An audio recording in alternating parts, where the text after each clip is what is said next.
यांनी तयार केली याच्या अशीच आहे. यानंतर मी ते पॉईंट्स मांडणार आहे आणि ते सगळ्यांनी बोलावे अशी माझी अपेक्षा आहे. म्हणजे तशी आमची प्रॅक्टिसच आहे. आपण हे सर्वांना करता योग्य आहे का? हे सद्भावना आणि मित्रता निर्माण करेल का? हे सर्वांना लाभदायक आहे का? प्रत्येकाने कोणतेही कार्य करताना हे 4 प्रश्न स्वतःला विचारावे आणि त्याची उत्तरे जर का सकारात्मक आली तरच ती कार्य किंवा कृती ही योग्य आहे असे समजावे. हा आमचा प्रोटोकॉल आहे आणि हा प्रत्येक रोटेरियनच नव्हे तर प्रत्येकानं आपल्या आयुष्यात जर का हा अवलंब केला तर आपल्या हातून चुकीचं असं कोणतंच कार्य घडणार नाही. नमस्कार. आपण डोक्याला पाणी घालून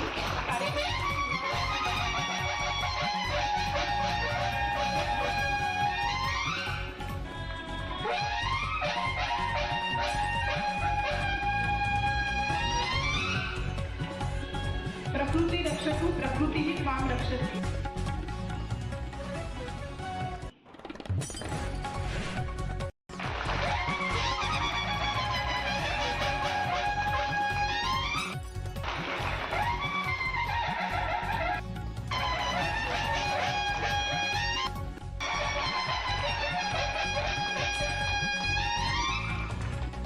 जयपूर फूड प्रकल्पामध्ये 270 व्यक्तींना आपण कृत्रिम अवयव दिलेले आहेत. 71 बालकांवरील मोफत शस्त्रक्रिया कॉटेज हॉस्पिटल येथे करण्यात आलेल्या आहेत.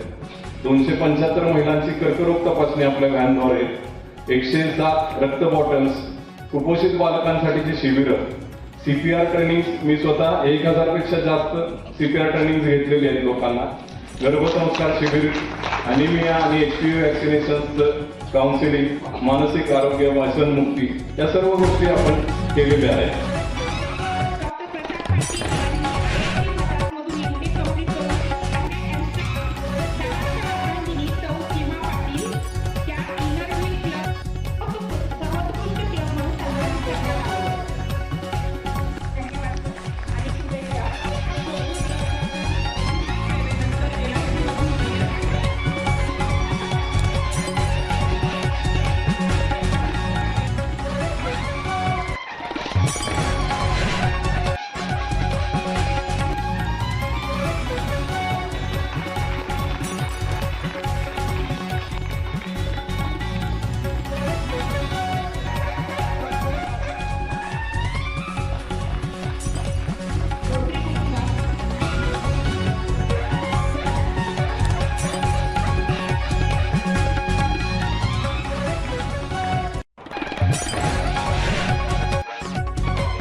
Service project global RRI emphasis Rotarian Ashok Ingle, sports tricks and entertainment Rotarian Abhay Pawar, avenue chairman public image Rotarian Vinayak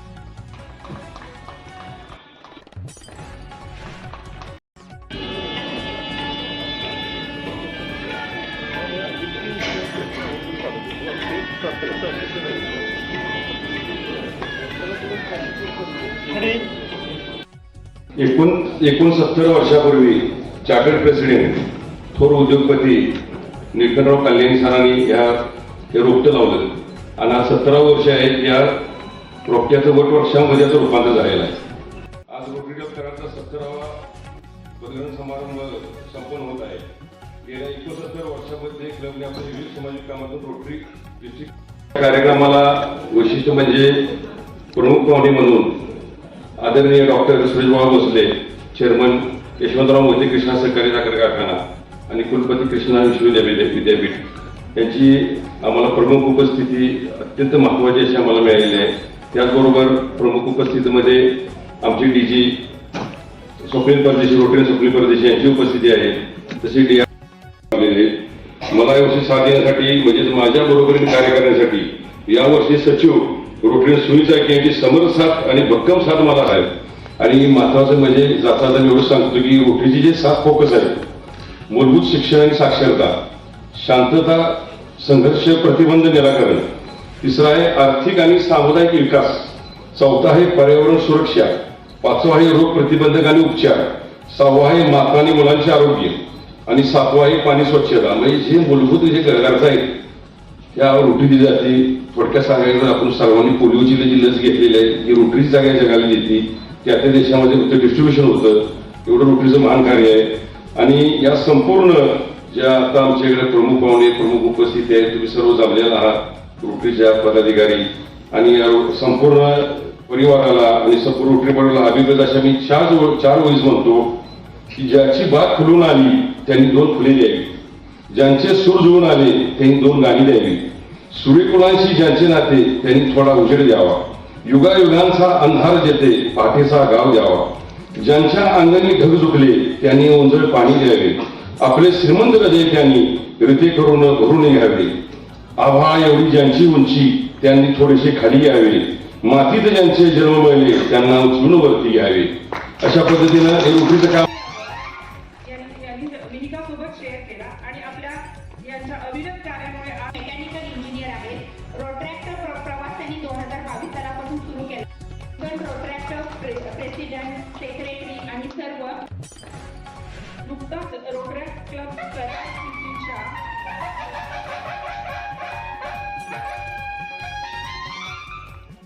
बरोबर अजून चांगलं नेतृत्व कसं घडवता येईल हेच माझं ध्येय असेल. आज क्लबमधला प्रत्येक सदस्य इथं उपस्थित आहे. मला प्रचंड चांगली लोक आणि प्रचंड चांगली टीम मिळाली आहे. क्लबचे सेक्रेटरीज म्हणून रोट्रॅक्टर प्रथमेश खलिते आणि रोट्रॅक्टर निखिल डांगे पाटील यांनी पद सांभाळलं असून ते देखील प्रचंड विजनरी आहेत.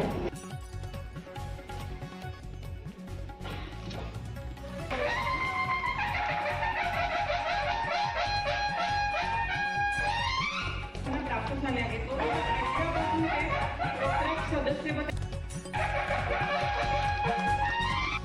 PHF फेलो होण्याचा मान मिळालेला आहे. Rotarian doctor Rahul. त्यानंतर PHF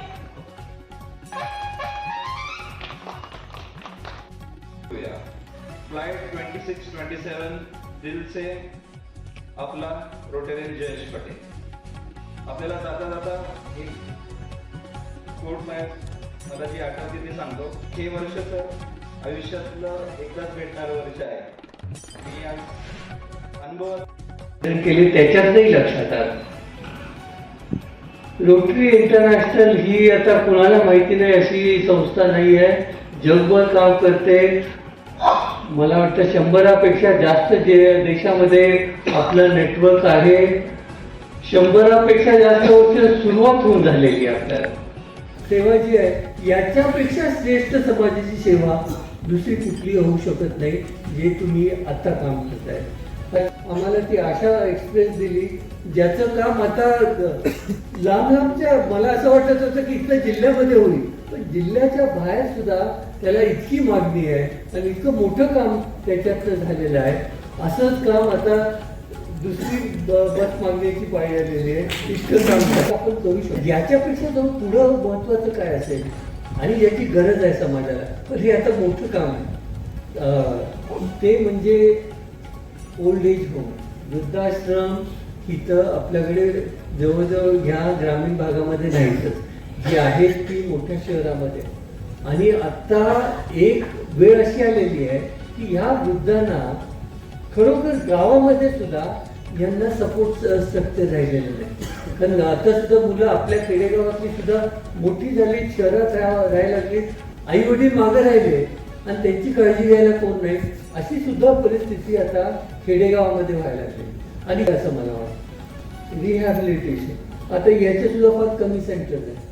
आपल्याकडे कमतरता आहे असं समजू नका. कराडमध्ये सुद्धा ड्रग्ज पकडले जातात मुलांच्या मध्ये, कॉलेज मुलांच्या मध्ये मोठी ही समस्या होऊ शकते. याच्यासाठी आपण काय करू शकतो का? As an NGO, as an organisation याचा विचार आपण करणं गरजेचं आहे असं मला वाटतं. आमचं विलेज प्रोजेक्ट आहे आणि विलेज प्रोजेक्टमध्ये सगळ्यात मोठं 2-3 गोष्टी आहेत. त्याच्यात पर्यावरण हा विषय आहे.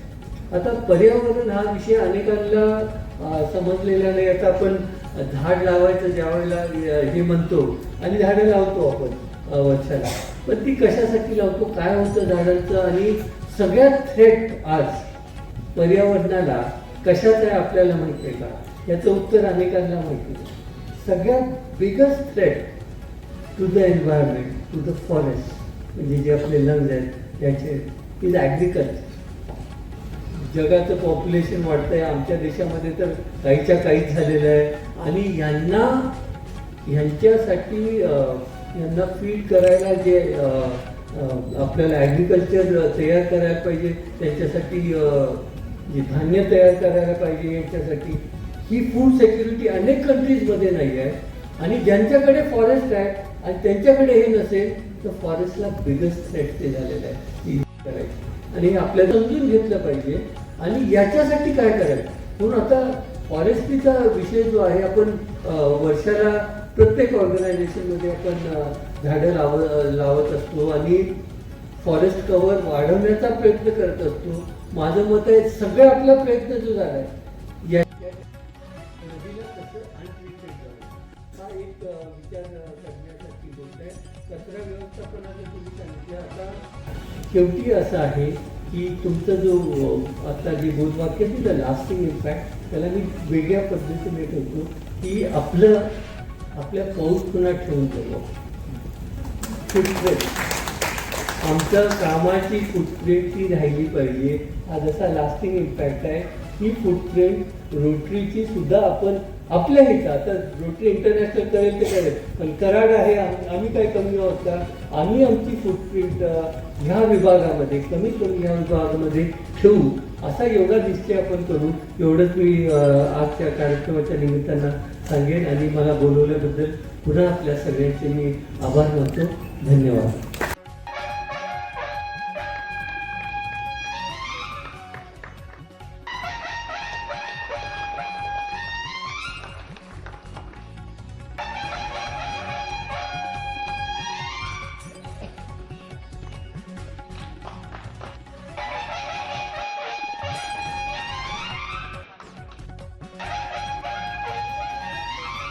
यानंतर